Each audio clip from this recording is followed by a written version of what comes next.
tassa bhagavato arahato samma sambuddhassa. Namo tassa bhagavato arahato samma sambuddhassa. Namo tassa bhagavato arahato samma sambuddhassa. Good morning, everyone. Today we are going to continue our lectures on Chittajarupas.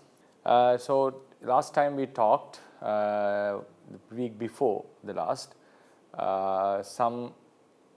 we rediscussed about breathing and also the emission of semen and how it is related to the mind, and especially through Chittajarupas.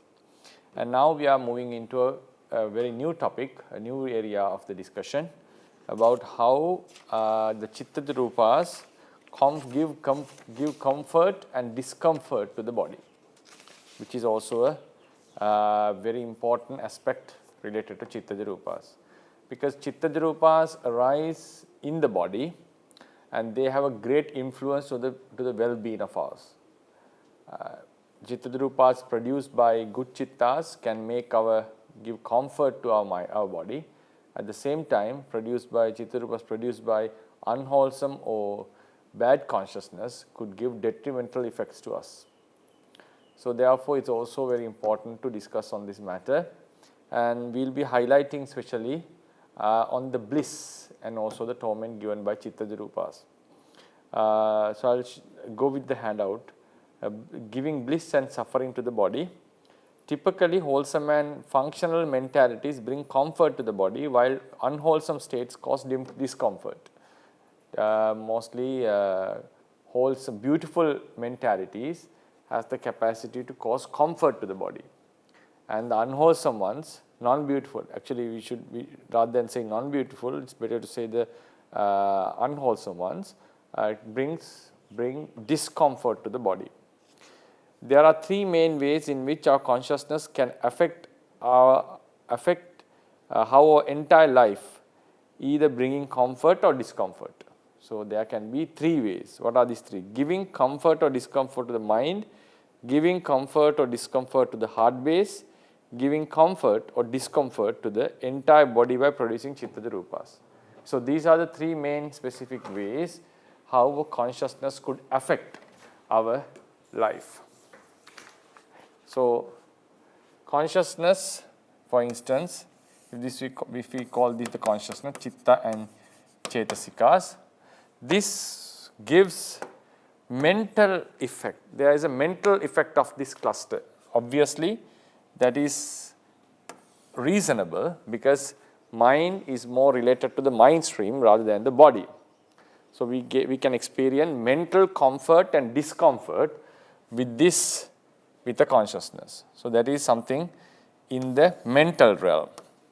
And then this consciousness depends upon a certain base. We are not referring or considering about the five senses because only the 10 vijnanas arise based on them, and they have much significance in them because they are just resultants and they are one of the weak consciousnesses in our mind stream. So these Chitta and Cetasikas do affect the base they associate. They give a huge effect to the base because that is the closest reality to them. Other than another mind, in the physical arena, heart base is the closest, or the base is the closest reality to them. So obviously the natures of this conscious element or the immaterial cluster affects the material upon which it depends. And then when we take the entire body, we take this as the entire body of the person, this consciousness produces Chittajarupas all over the body, and their nature greatly depends on the nature of the Chitta Cetasikas. If they are good, Chittajarupas would be pleasant. If they are bad, they would be unpleasant. So these Chittajarupas affect the body, the remaining Utuja body. It affects the Utuja body, and it also it contacts with the Kammaja body. So it affects the entire body. The nature of the Chittarupas has a great impact on our body. And since the Chittarupas are produced by Chitta Chetasikas, what happens is these, so this comfort or discomfort, we have to say, is given by the consciousness. So this is another way how a consciousness affects our life. I just erase this.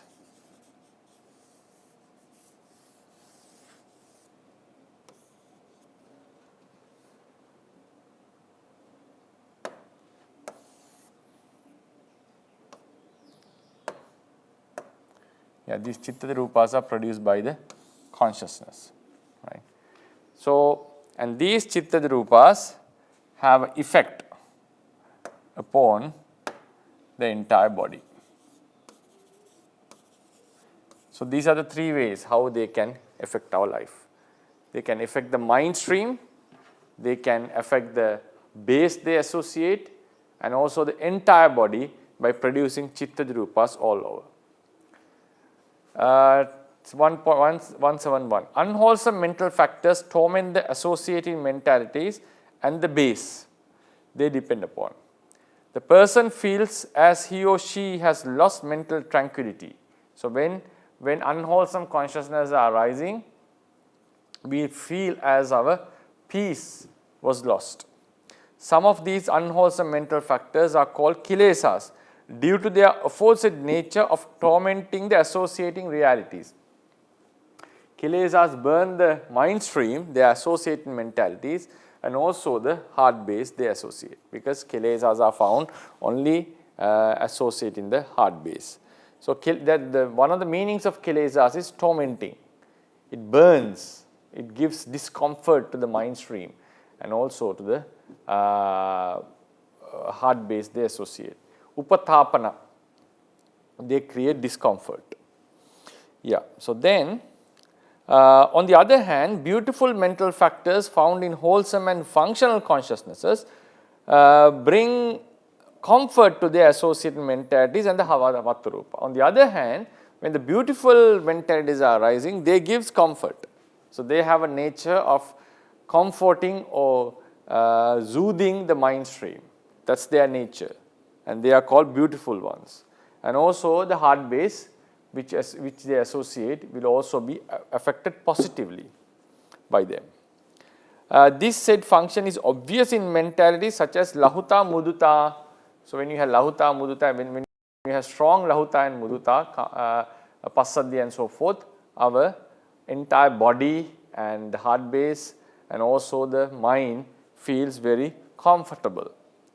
At this time, the person feels blissful.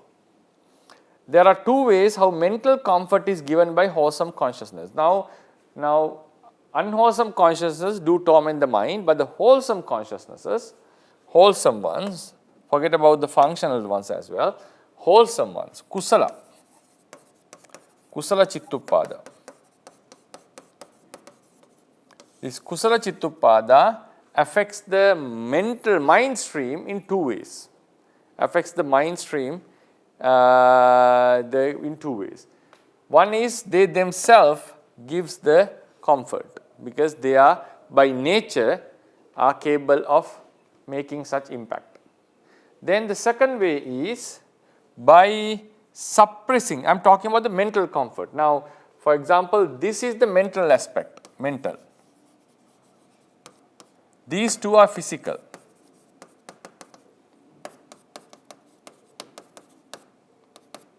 Mental aspect is it torments the mind stream itself or comforts the mind stream itself. Physical aspect is the effects it makes upon the body, may it be the heart base or the entire body. May it be the heart base or the entire body. Now, Kusala Chittupada, the wholesome minds, when they affect the mind stream, they can affect the mind stream themselves, the mental aspect is obvious because they have a huge relationship with the entire mind stream. And then the second way is suppressing the defilements, kilesa. the latent kilesas would be suppressed. When latent kilesas are suppressed, this creates a certain bliss, blissful, rather than saying a blissful feeling, a kind of a spiritual bliss, which cannot be termed in terms of a reality, of a conditioned reality. Some Theras define this as an unconditioned state, this Tadanga Nibbana, like Chandravivada Mahatheras and so forth, and also Theras like Lady Sayadaw, they define this as an unconditioned state where the mind attains. So this blissful state is felt to the mind. And this is a bliss, this bliss is called Upasama Sukha.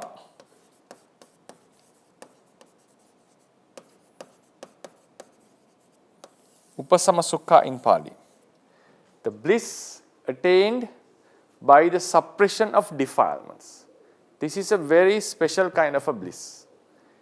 When the defilements are active, even though they are not arising in the mind, if they are not suppressed, if they are very closer to the active level, they are constantly affecting our mind stream, even us being not aware of that.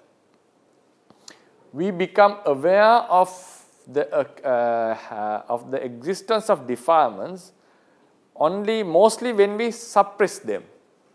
Because when we suppress them, we feel how comfortable our mind is and how far our mind is from defilements. Like we don't get attracted to them. We don't feel like they are going to happen. But on the other occasions, we know our mind is very prone to such defilements. We are very close to such defilements. So at that stage, the mind is constantly affected by the latent defilements. Defilements are mental states actually. Even though they are not happening as Chetasika at that level, they are mental qualities. So those qualities are constantly present in us even while we are doing wholesome deeds. That is the Anusaya level or the Appahina level.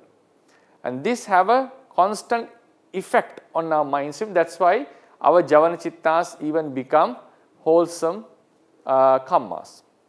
So when these defilements are suppressed by the wholesome chitta, this capturing of the defilements, capturing of the mind by the defilements is gone. And the capturing of the mind by the defilements gives discomfort to the mind stream. It's not something very pleasant. So what happens is, this suppression creates an environment of blissful, this creates a blissful state, which is called Upasama Sukha.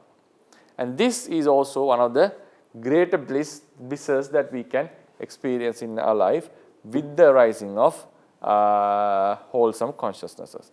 There are two ways how mental comfort is given by wholesome consciousnesses.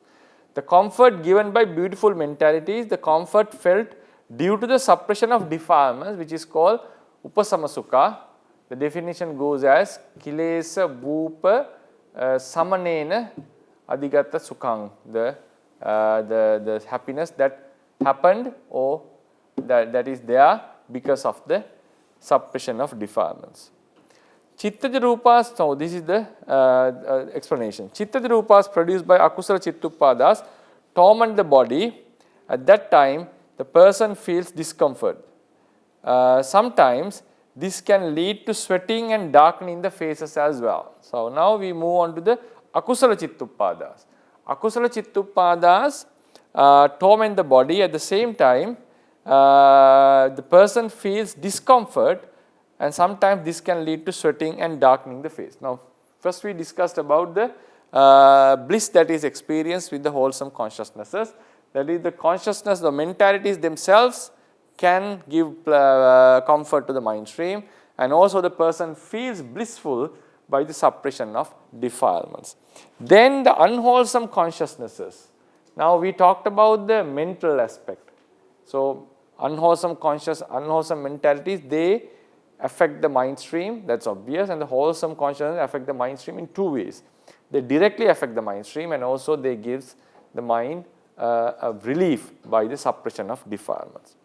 Then we are talking about the bodily aspect, the physical aspect, how they are affecting the physicality. Chittaja Rupas produced by Akusala Chittupadas torment the body. At that time, the person feels discomfort. This can lead to sweating and darkening the face as well. Sometimes, due to frequent arising of unwholesome consciousnesses, a person's body can get sick. This is due to the effect of Akusala Chittaja Rupas. Akusala Chittaja Rupas are the Chittaja Rupas produced by Akusala. There are instances in which some beings got sick and even died due to the sudden arising of strong unwholesome consciousnesses. So, the literature says due to sudden arising of a very strong unwholesome consciousnesses has cost the life of some beings. There was a story, a young monk who was at Mahāvihāra. While he was in the Vihara, King Saddhatissa came to the monastery with his harem, with his concubines or his wives. Then one of the beautiful ladies in the harem saw this handsome monk, and they looked at each other and they got lustful feelings. And the lust was so strong, it says that eventually both of them died instantly on the spot. Maybe they felt that they had the feeling that even though they liked each other, they can never be together, because he is a monk and she was one of the wives of the king. So obviously, they will never be able to live together in this life. So maybe that also had cost them, that feeling had was fueled by that thought would have been fueled by that thought as well. But anyway, due to strong lust, both of them, it is said, both of them died instantly. And there are many other stories, like a strong sudden sorrow or a fear arising in one's mind stream has caused drastic changes in one's body.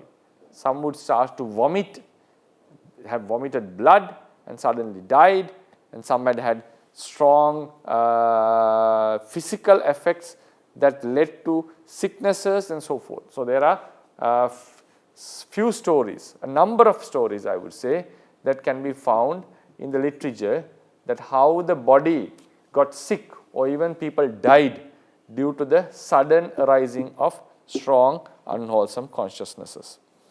A female belonging to King Saddhatissa's harem and a young monk died suddenly due to sudden arising of strong lust while looking at each other.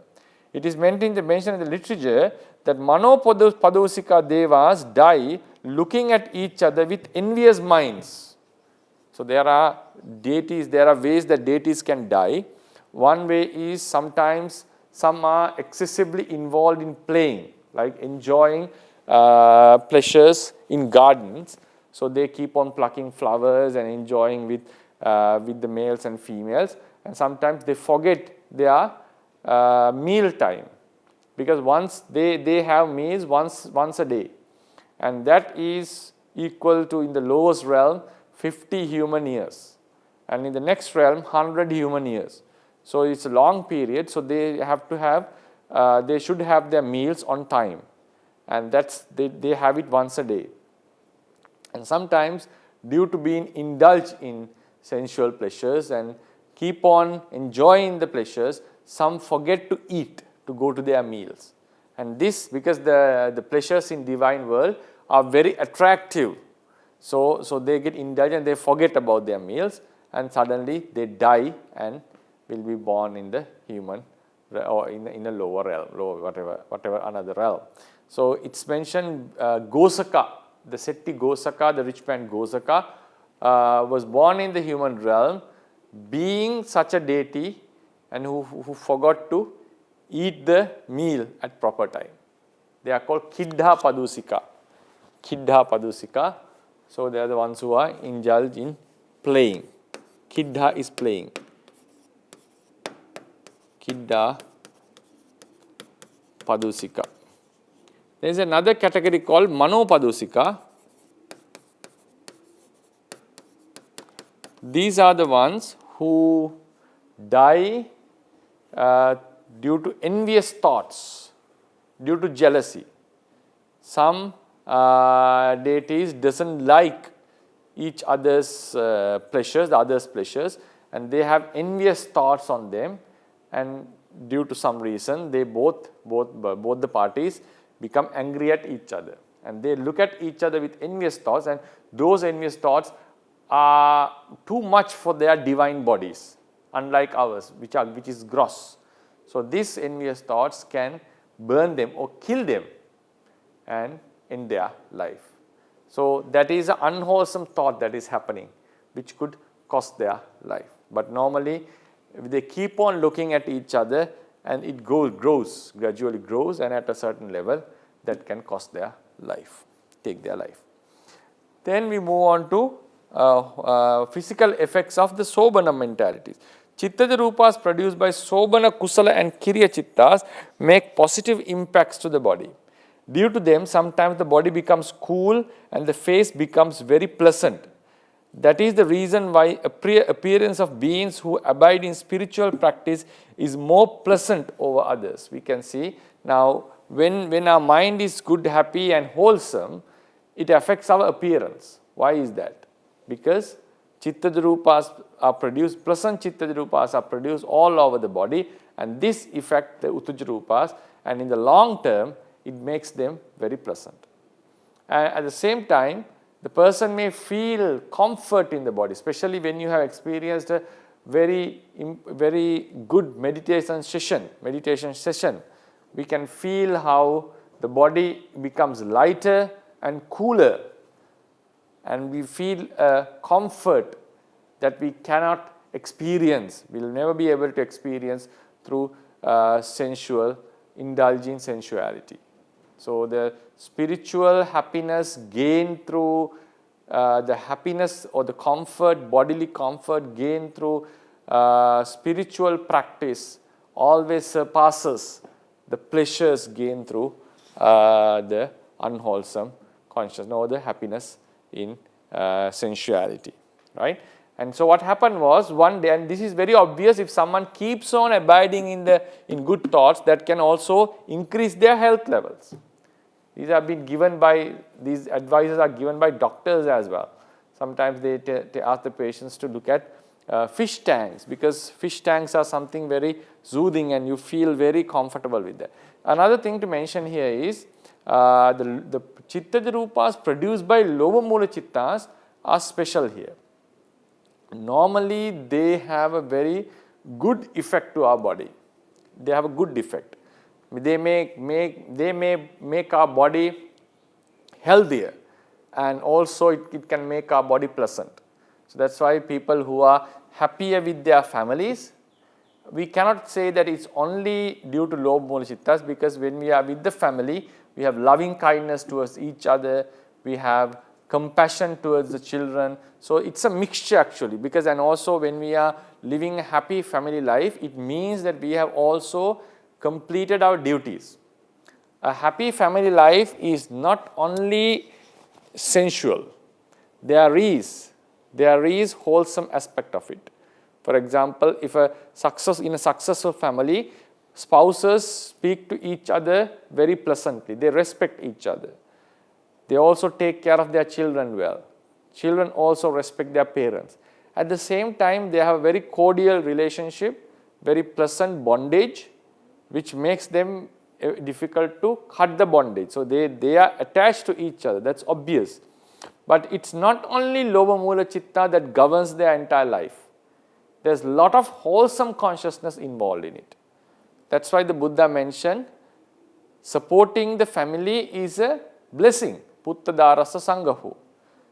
Nyatakanancha Sangahu, supporting the relatives. If you have a very good relationship with the relative, you visit them frequently, take care of them, support them in their needs, So these are all wholesome qualities. So a well-led family life is a mixture of low Mula Chittas and wholesome Chittas as well.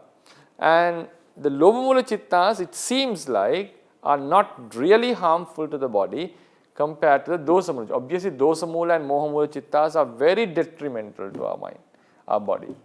That's very obvious to us. In the other hand, low Mula Chittas can be now when a family has a small child born in the family, so everyone feels very happy, and that completely changes the environment of the entire family, and those pleasant feelings that they have, the love, kindness towards the child, can make their minds very, even affect their bodies in a positive way. So some patients are told to associate or to look after such children because it makes their mind very calm, very pleasant and simple. Looking at a fish tank, for example, this can arouse a lot of lobha-mula chittas. At the same time, those chittas are very pleasant to the mind, and sometimes it can affect the body in a positive way. So some doctors even instruct the patients to have such, to do such activities like looking at a fish tank or to decorating it, because that can make their mind to relax a lot, and that can help the body very that can help their health in a positive way. So anyway, but if you compare the chitta rupas produced by lobha-mula chittas with those that are produced by the wholesome chittas, obviously there is a huge change that can be felt by a good meditator. A good meditator who has had a very good sitting suddenly has lobha-mula chittas towards someone. Even though the feeling is very pleasant, the person would immediately feel the change in him. Immediately feel the change in him, because that change from the wholesomeness to the unwholesomeness is a big change, is a drastic change, and how it is felt, the sensations are felt to the body is very obvious. The difference is very obvious. Therefore, we have to say, compared to the wholesome chitta rupas produced by wholesome chittas, the akusala lobha-mula chitta rupas are in a lower status, are in a lower level, or in terms of the comfort given by wholesome chitta rupas are much greater than that is given by the lobha-mula chitta rupas. Right. So then one day, Venerable Sariputta, seeing Venerable Anuruddha, asked him, Venerable Anuruddha, friend Anuruddha, your faculties are very clear. The color, because the eye, ear and they were very clear and very clean and obvious. It seems like very shining and so forth. The color of the face is clean and shining. In which meditation abiding do you dwell most these days? Venerable Anuruddha replied that he was abiding in the 4 Satipatthanas those days. So he was practicing the 4 Satipatthanas. So it changed. His appearance was very appealing to others. This positive change in the appearance of Venerable Anuruddha's face and faculties was caused by the chitta rupas that arose while he was practicing Satipatthana. So if you are abiding in meditation, obviously if you have gained a good concentration, this is very clearly we can see in meditation centers. People who go into meditation centers and keep on meditating, their appearance changes and we would feel a huge change in their body. One reason is while they are meditating mostly meditating in a hole, they are not exposed to the sun. And also being in an enclosed area, your body becomes, the complex becomes very brighter because they are not exposed to the sun much. That's one reason. And also when you have good health habits, because when you are following a good schedule, waking up early morning, going to sleep at time and having breakfast and lunch on time under a good schedule, and so this would also affects the body positively. At the same time, it's very obvious when someone develops concentration, even though now think about 2 meditators who are following the same schedule, but one develops a concentration strongly, his appearance completely changes. The focus and everything has a very strong effect in their appearance. This is very obvious and we see it with first-hand experience. There's no argument in that. So that shows that the present consciousness, so wholesome consciousnesses have a very positive effect in to our body, right, to our body. Then Venerable Chandavimala Mahathera has said that the effect of mentalities to the person's mind and the body should be taken as a parameter to decide on deciding whether a certain mentality is wholesome or unwholesome.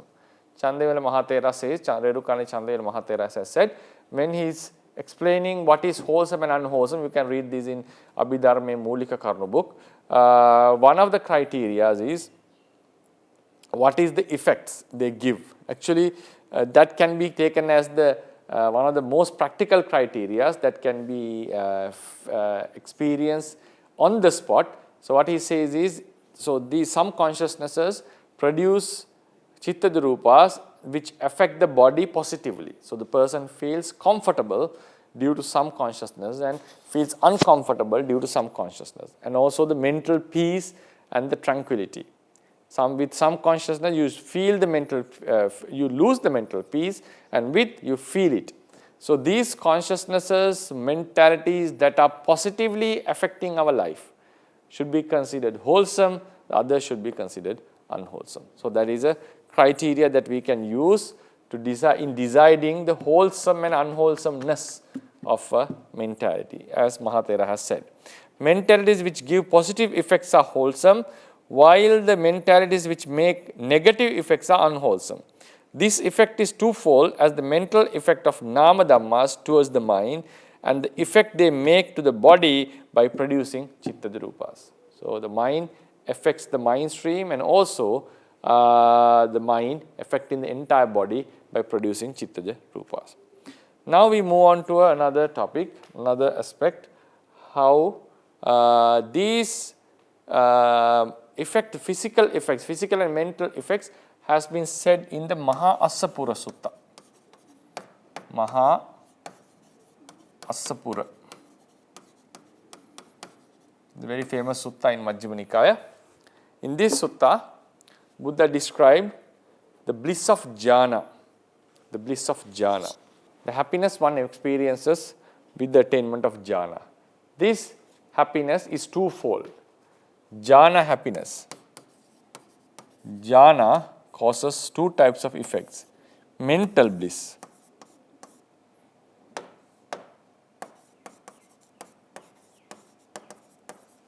and physical.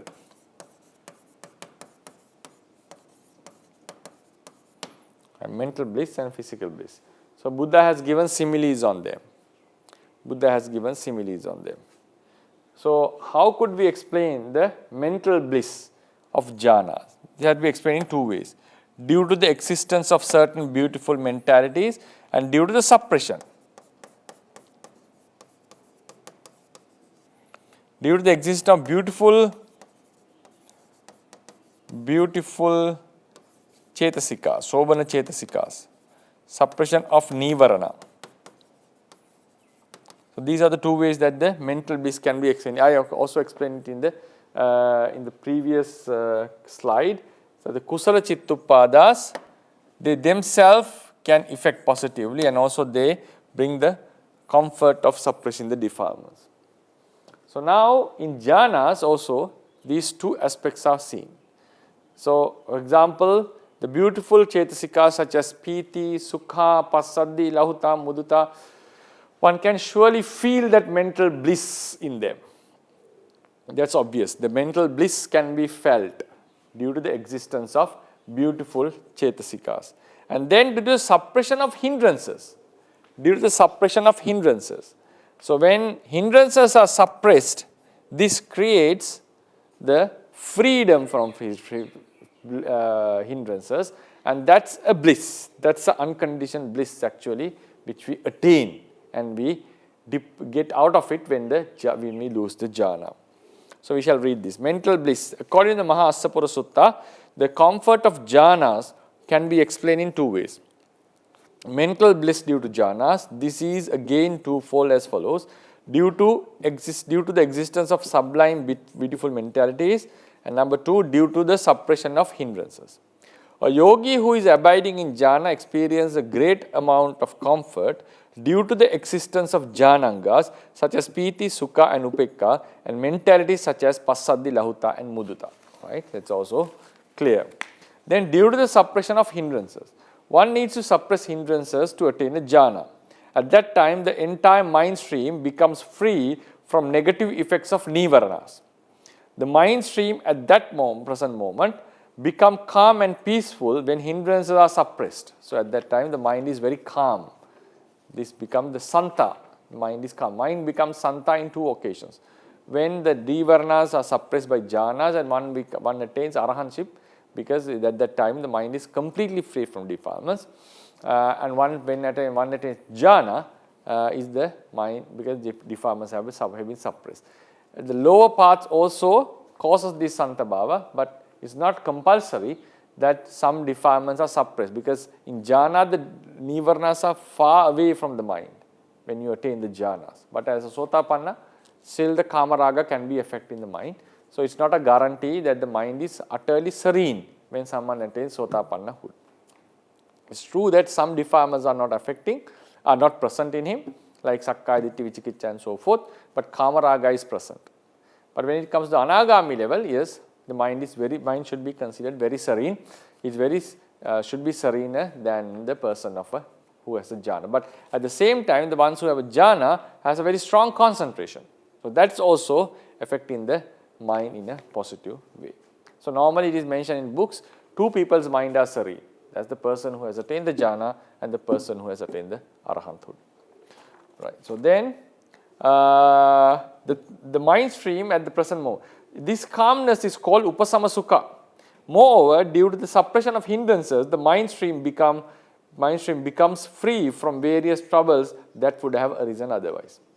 In the Mahasapur Sutta, the Buddha gave similes on the bliss one experiences due to suppressing hindrances. Due to the suppression of hindrances, what kind of a bliss one is experiencing, right? So, he have given similes. According to his, suppressing kama chanda is similar to becoming free from debt. So, if someone suppresses kama chanda, it's similar to being freed from debt. Be free from debt, though there is no debt. So when you are free from debt, you feel very relieved. For example, if you have done your work that you are supposed to do at that time, you feel very revealed or released, right? So at the same time, when someone has suppressed the kama chanda is always, the mind constantly goes to various objects and craves for various objects, and they start to miss those various objects. That's the nature of kama chanda. So it's always something that is remaining, like something that is missing. So when the kama chanda is suppressed, the person becomes free from such feelings, and he or she can experience the freedom. So that's similar to being free from debt. Then the suppression of vyapada is like being freed from a prison. Is the cure of a sickness. Curing, healing a sickness.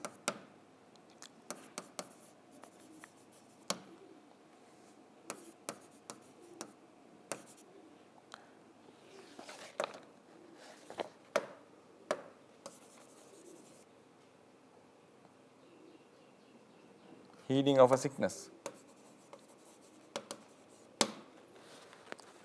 So vyapada is dosa. It's like having a wound in your mind. It's having wound in your mind. So when vyapada is not suppressed, that wound can still keep on arising in our mind. Like it comes up. It's not that we are constantly angry all the time, but still it's there. It keeps on coming frequently. So getting rid of vyapada is like healing a sickness. Vana or abada, right? So it's a healing of a sickness or a wound. I have to double check that actually. Sickness or a wound. Then suppressing vyapada.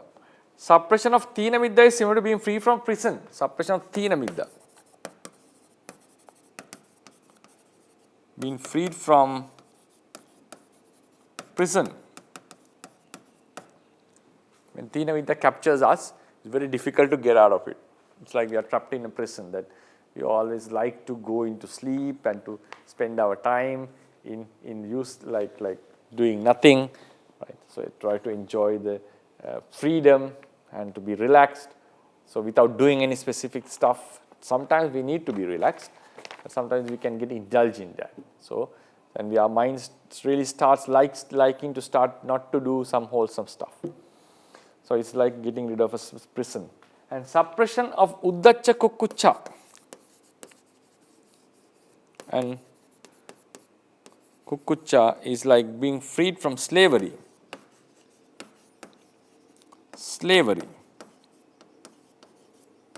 Because if you are a slave, you are always under the order or a influence of the lordship of someone, the slave owner. The person cannot act freely. When especially there is kukkucha, one would not be able to freely activate or work on certain wholesome activities. Always the person's mind goes back to what the person regrets. There is some kind of non-freedom in it. Right? Non-freedom in it. So it's like slavery. Then vichikicca, suppression of vichikicca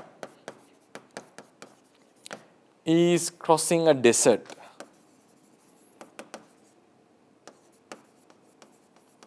Because in a desert, anything could happen and it's very suspicious. We don't know what is going to come. A desert means here, kantara, the term is translated, can be translated as a sand desert or an area or a large area where there is no much food, no much water, not much food, and constantly with the like haunted by the dangers of thieves and also wild animals or maybe non-humans. So such dangerous path is a kantara. So if you are traveling a kantara, one needs to carry the food and beverages with them and also some protection. In those days, they are very, very dangerous areas. Even in some countries still we have, when you cross certain areas, the thieves may attack you and robbers may plunder your stuff and all these. Plunderers may come. So there are such places even in these days as well.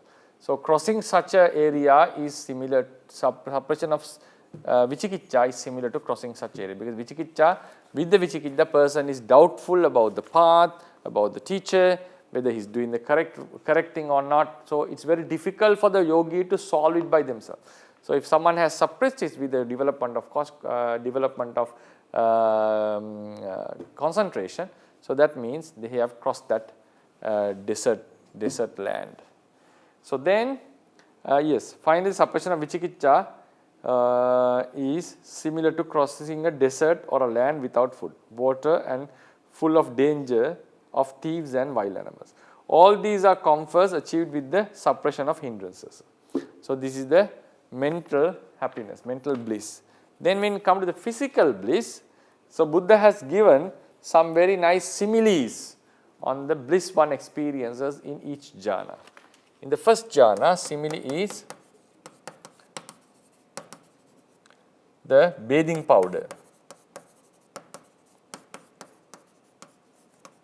Bathing powder here means in those days, they use, instead of soap, they used a certain powder, chunna, to apply on their body. So the dirt and the smell could be removed. That was so called chunna. And some used to apply some fragrance into it to make it very aromatic. So in now these days we use, instead of chunna, we are using soap actually. Now what happens is, those days when you are making the chunna, you have to add water into it. A person who is going to, a student who is going to, normally a student has to make the chunna for the teacher before bathing. That's one of their duties. So now while making the chunna, they pour water into the powder, and that the water goes inside, spreads in the entire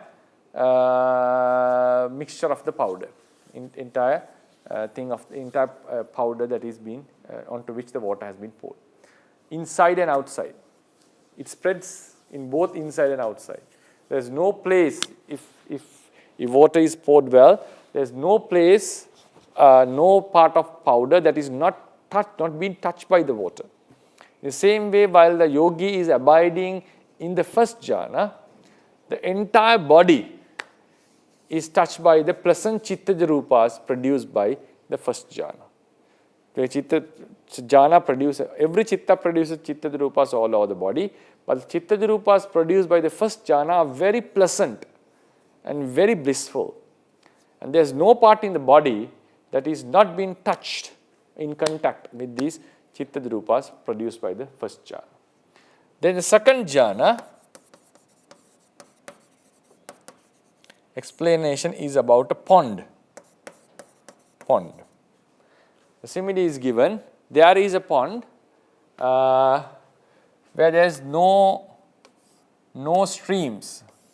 Now this is the pond. No streams flowing into it and no rainwater fills it. But there are springs inside this pond. So water comes from these springs and it fills the entire pond.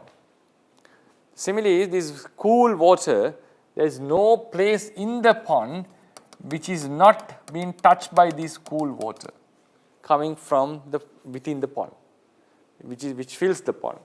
The same way, the chitta rupas that are arising from or due to this second jhana fills the entire body, and there is no part in the body that is not touched by these chitta rupas. So that is the simile given for the second jhana. And for the third jhana is a very obvious simile. Lotus submerged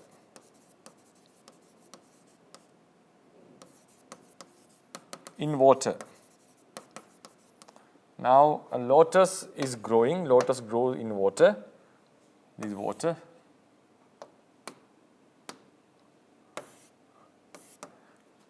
A lotus that is growing has not submerged, has not emerged from the water, it is within the water. So what happens is, there is no place of the water of the lotus from top to the bottom where it is not touched by the cool water. So the entire lotus is covered by the water, or it's been like in contact with the water.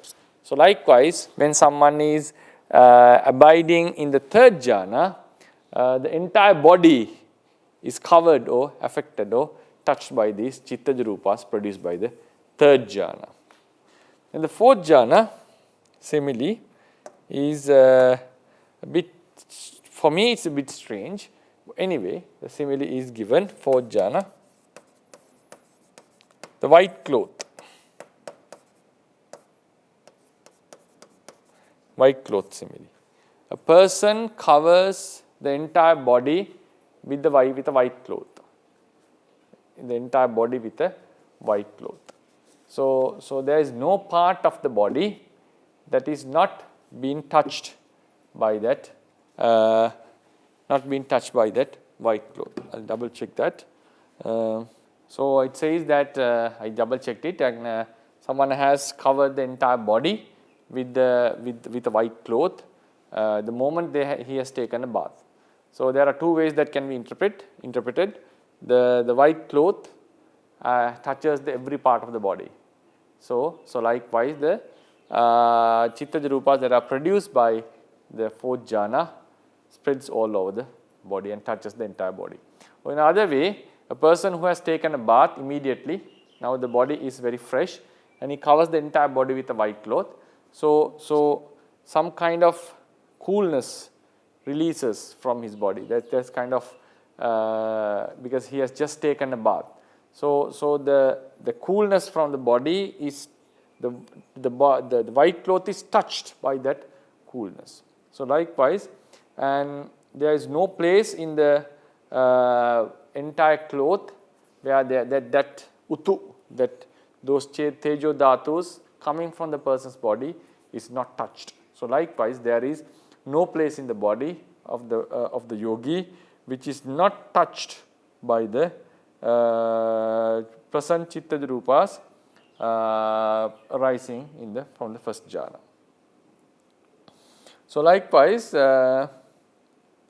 these are the 4 examples, similes that Buddha has given about the physical bliss. The Tathagata not only praised the mental bliss attained through jhanas, but also the physical bliss. He gave similes on the physical bliss attained with each jhana. First jhana, The bliss of the first jhana is like water being poured into the bathing powder. Just as the water spreads evenly throughout the powder, both inside and out, the pleasant Rūpa Kalapas produced by the first jhana spread throughout the entire body. There is no part of the body is yogi that is not touched by this sensation, by these Chittadi Rupas actually. Sensations should be changed into Chittadi Rupas. Second jhana. The bliss of the second jhana is similar to water springing from a cool pond. Imagine a pond with no streams flowing into it and no rain filling it. Yet it is full of cool water from its own springs. Every part of the pond is touched by the spring water. In the same way, the pleasant Rūpa Kalapas produced by the second jhana fill the entire body with no spot untouched. The third jhana, the bliss of the third jhana is like a lotus flower submerged in a cool pond. The lotus is completely surrounded by the cool water, with no part of it untouched. Similarly, the pleasant Rūpa Kalapas from the third jhana permeate the entire body of the yogi. Fourth jhana. The bliss of the fourth jhana can be compared to man covering his entire body, including head, with a white cloth. Just as the cloth touches every part of his body, the pleasant Rūpa Kalapas produced by the fourth jhana cover the yogi's entire body, leaving no part untouched. So, according to Theravada tradition, this bliss is solely explained based on the Rūpa Kalapas produced by each jhana. Rūpa Kalapas produced by the jhana and spread all over the body.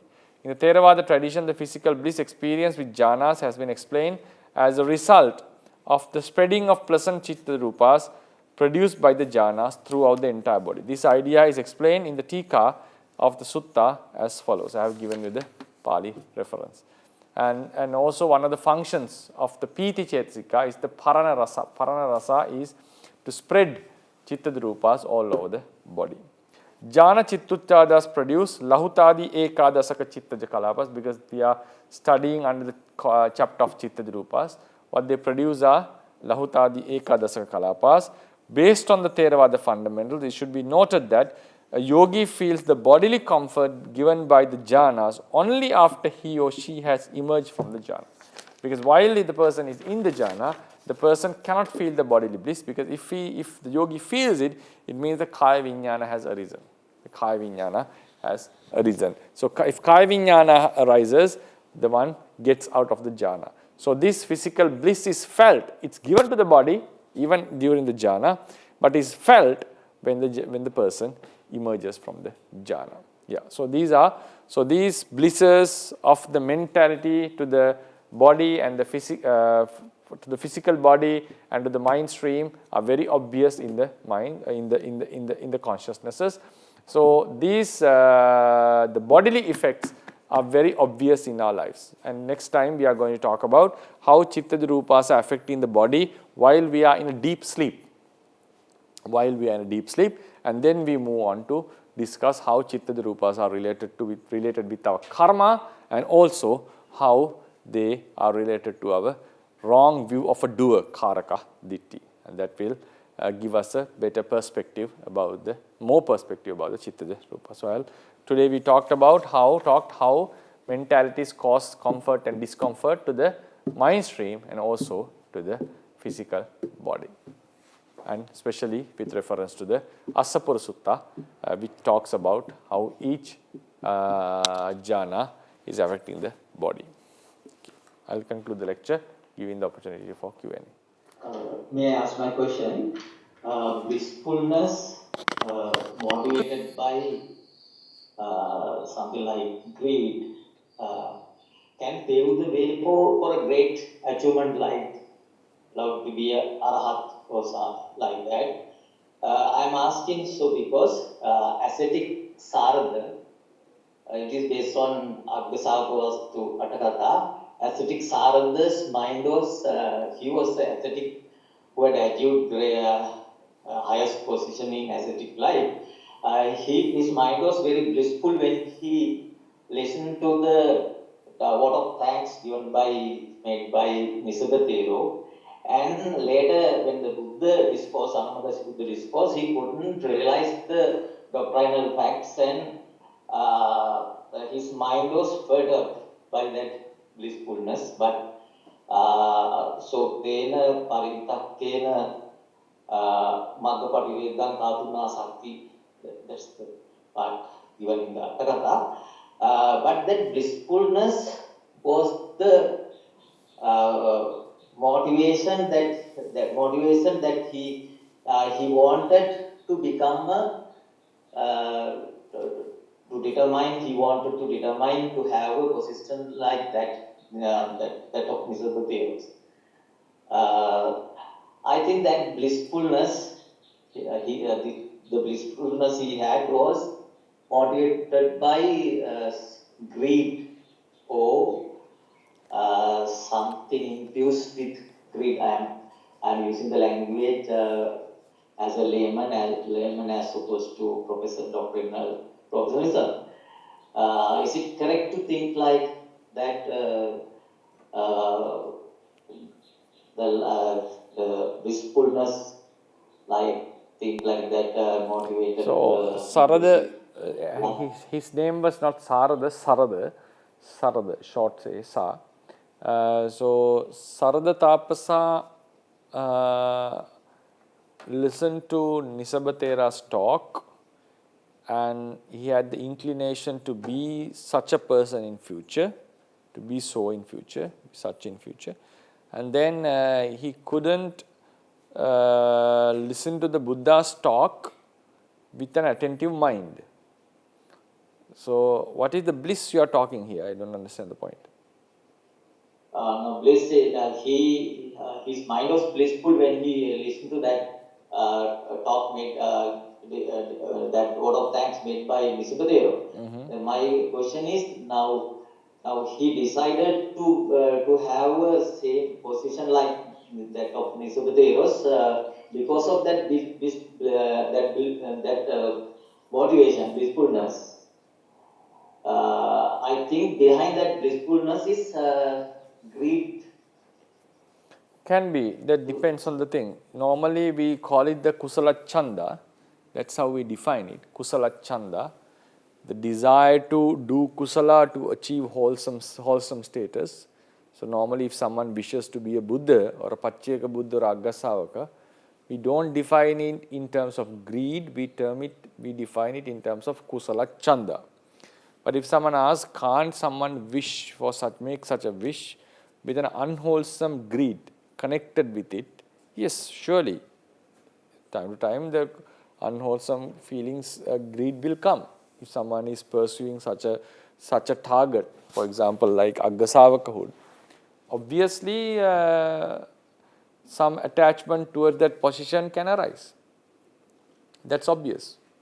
That's time to time. But normally when they make such a great wish to become such a person, there can be an element of greed which motivates that, but mostly it's the wholesome mindset, because he's wishing for a superior position. It's a good position that can do a lot of benefits to the society, a lot of benefits to the people. For example, even though a person likes a certain position, if that position is gives the opportunity, if that position is necessary to serve the world, to serve the country, to serve the society, yes, greed can be a motivating factor to reach there, but it's not only the greed, it's not 100% the greed.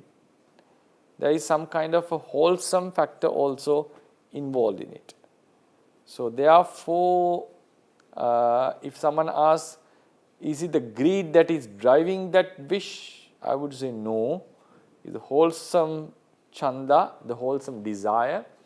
But time to time, greed can take over, and greed can arise time to time considering about that wish. Because now we can wish for Nibbana with a greedful mind. It's possible. Because only the Nibbana as an ultimate reality cannot be an object of greed. What we wish is a concept of Nibbana, because we haven't experienced the Nibbana yet. We consider it, and kind of an idea comes to our mind which is not an ultimate, which is not the actual Nibbana. It's just a concept, it's some kind of a idea that is coming to our mind. But we are referring to the actual Nibbana with a different conceptual idea. So this conceptual idea can be an object of greed, possible, the way one considers. But if someone considers Nibbana as it is, in his actual nature, mostly it cannot be greed, because it is the destruction of the greed. Normally, the destruction of greed is not wish by greed. That's the normal procedure. That's how the mind works. But if someone asks, can't greed arise to the? Personally, I think it's possible. So it's obviously possible to have greed towards all these positions like Buddhahood, Sammasa, Pacceka Buddha, and all these. But normally, a person is driven to such places, such positions, by the kusala chanda, not by the greed. So rather than saying that, so the bliss, he became, there's no statement, I don't remember the one became blissful listening to his talks. It says that he was happy, obviously. So if you give me one moment, I'll go to the story itself. It's in Anguttara Nikaya, Sariputta Moggallana. So he had a desire. It's not a bliss that is mentioned. He has a desire. Vitakko udapa, chittang udapadi.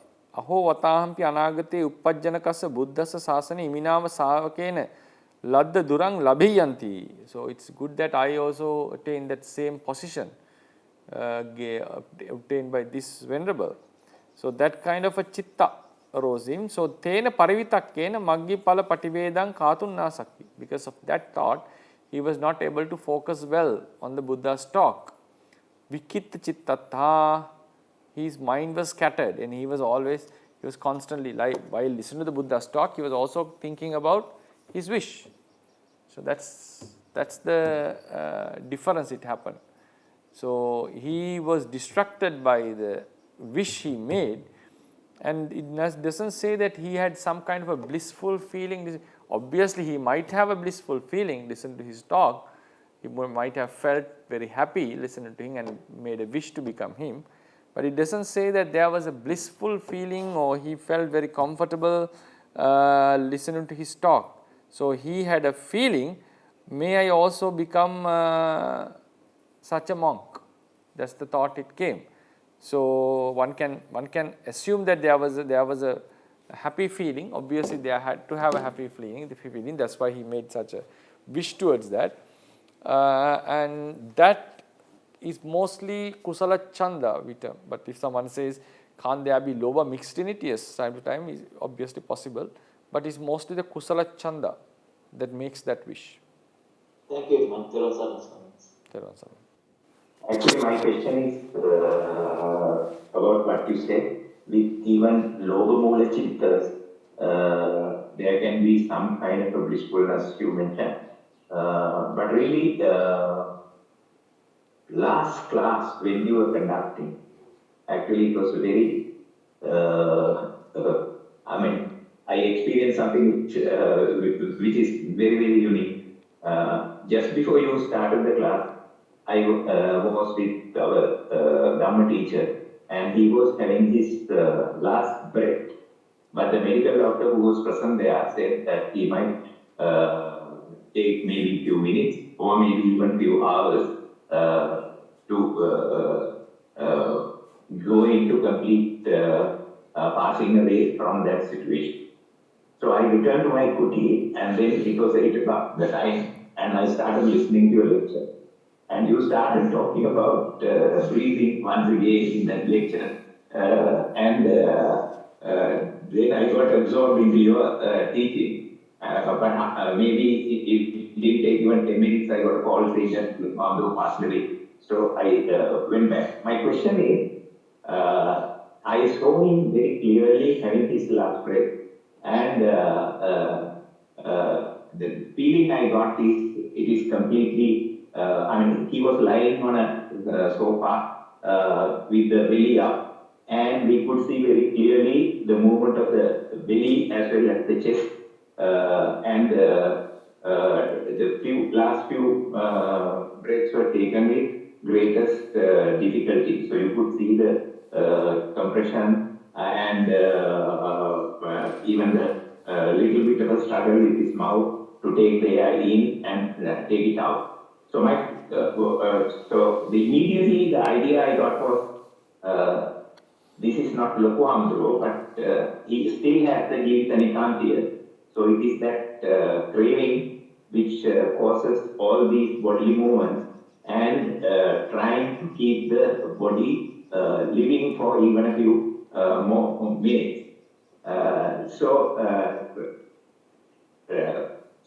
By combining with what you said today, so it is really the craving or the loba, loba mula chitta, or the jivita nikantiya, what we call, is the thing which drives that. But in spite of that, being a well meditated monk, he was very calm, and he was even conscious enough to say, now I am passing away, and with that he closed his eyes. So he was conscious to the last second or last fraction of a second.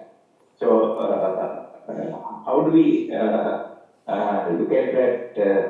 I mean, what is your explanation to what I observe is really my question. Yeah, struggling for breath is not always due to loba, because if someone strangles Arahant, he would still struggle for breath. Struggle for breath is not in the sense of needing as we want, but as a biological process, it would still grasp for breath, because it's something that is necessary for, even while we are asleep, still the body needs the breath.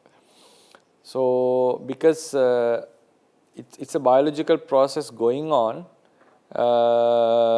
even one has eradicated the defilements. So it's a biological process, regardless of the person's mind state. The breathing happens, and if there is a lack of breathing or some kind of mechanism to take the oxygen into the body, surely the body will struggle. The body would struggle. Jivata Nikanti is necessary for the continuation of the mind stream after one life.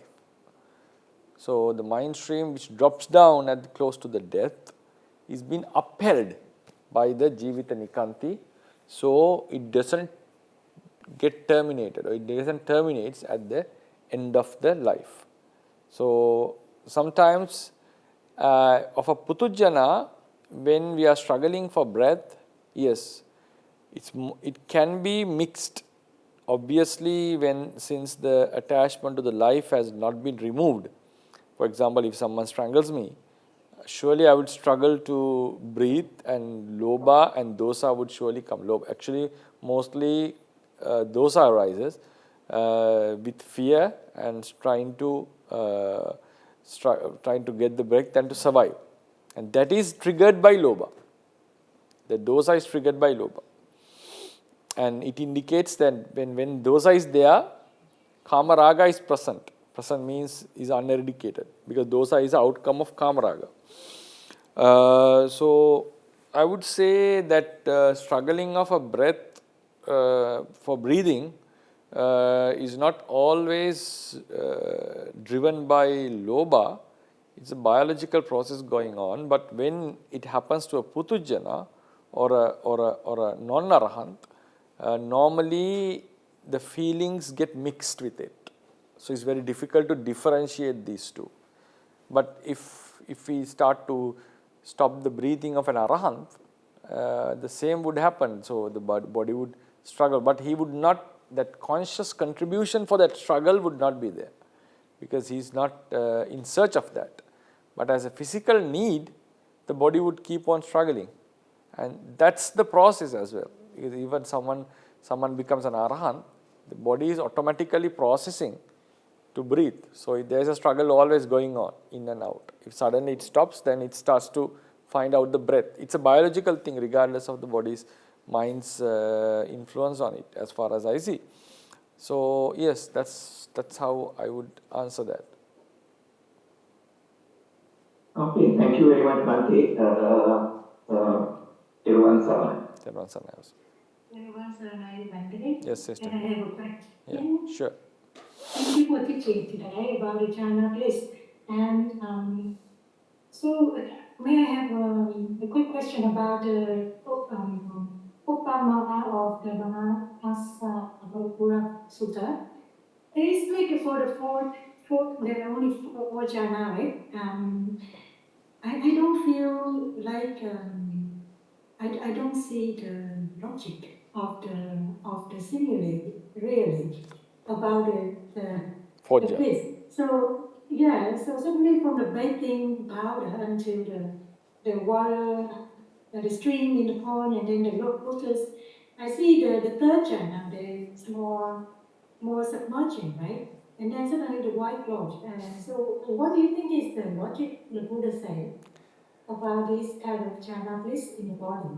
The same Thank thought you to make it clear. same thought arose me while I was making these handouts, the Sinhalese one and the English one, because a long time ago, few years back, the Sinhalese one, and on the yesterday, while I was making the English handout, the same thought arose in him. I myself didn't like the fourth simile. I expected a much greater bliss in it. So if I go to the commentators are also silent on it. They haven't said anything. Why this sudden change from water, things related to water, and we can see how the bliss is being deepened. And then suddenly we move into a white cloth, and white cloth is not touching the, for example, it's very difficult to say that the entire body is touched by the white cloth, because there are certain shapes in our body, so obviously some places would not be touched unless it's been wrapped very tightly. So the first example, there are two ways that this can be explained. So why they used white cloth is to show that the mind is very pure, because it's the fourth jhana. It's free from somanassa, domanassa, and it's pure from all the defilements. That's why the simile, the cloth was white instead of any other color. Then odatena vattena idang utuparanattang uttang. So the first explanation seems a bit okay.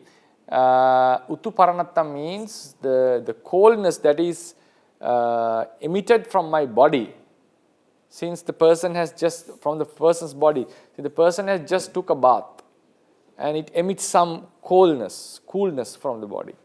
So when we are wearing a cloth covering our entire body, this coolness is going to, is affected, is like touching the entire cloth. So there is no place in the cloth that is not being touched by this coldness. And the commentators say, Kilittavattena hi utuparana nohoti. This doesn't happen if the cloth is dirty. Tankana dota parisuddena utuparanam balavang hoti. So tankana dotena parisuddena. If the cloth is washed immediately and made clean, at that time the utuparana is the accepting the coldness from the body is very happens obvious. It's balavang, it's stronger. Imbissai upmaya vattangya karajakayo. So in this example, in this simile, cloth should be cloth is the body. Cloth should be taken as the body. Utuparanangvya chatutta jhana sukhang. The bliss is the of the fourth jhana is the coldness that is emitting from the body. Tasma yata sunha tassa purisassa parisuddhang vattan sasisam parapitta nisinnatta sariratos utu sabbhamevam parati. So a person who has taken a good bath and covered the entire body with a cloth, his coldness that is emerging from his body touches the entire cloth. Then there is no such a place that is not touched by that coldness. Evan චතුත්ථඥාන සෝ කියන බික්කුණෝ කරදකායසන කෝචි ඕකාසෝ අපුට්ටෝ හෝති iti එමෙත්ත අත්තෝ දට්ටබ්බෝ. So there is, in the same way, there is no place in the body of the yogi who is abiding in the fourth jhana where it is not, where is not touched by the chittaja rupas. Then another example, another way to look at this is චතුත්ථඥාන චිත්තමේවා වත්තං විහෝති. චතුත්ථඥාන චිත්තමේවා වත්තං. So because the Chatuttha is the previously the cloth became the body. Uttuparana, this coldness is the spreading of coldness is the sukha. Then the other way of interpretation is the cloth is the fourth jhana. Tam samuttana rupang uttuparanang vihoti.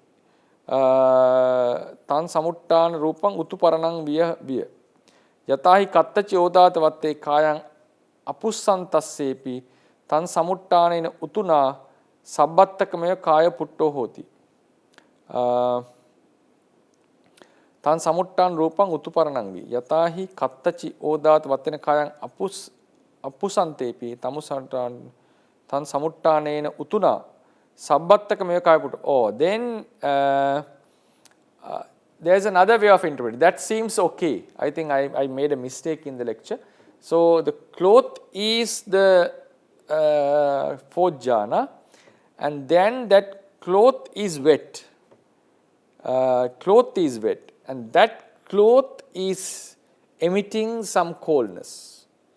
That cloth is emitting some coldness. Yatahi kattachi odata vatte kayang apussantepi tamu samuttanena utuna sabbattakame kaya putto hoti. So even though the cloth is not touching the parts of the body, its coldness emitting from that wet cloth is touching the entire body. Evaං චතුත්ථඥාන සමුට්ඨිතේන සුකුම රූපේන සබ්බත්තකයන් බිකුණෝ කරජකාය පුට්ටෝ හෝති इति එවමත්ත අත්තෝ බඩට්ටබ්බෝ. So it says that now we have to change the simile. I will change the handout next day. The cloth is wet and the person is covering the body with a wet white cloth, and that coldness of the cloth is touching the entire body. He is inside a cold cloth. He is inside a cold wet cloth. So the entire body becomes cold, and that cold Rūpa kalapas are touching the entire body. So if we take in that way, it makes some sense. But still, third jhana bliss seems to be much greater according to similes, as far as I see. Maybe is it because there is no sukha in the fourth jhana, so the bliss would be somewhat different. Maybe that's the reason. I have no idea no other way to explain that. Yeah, I understand. Thank you so much, Matthew. I think the second way of explanation makes sense, right? Yes.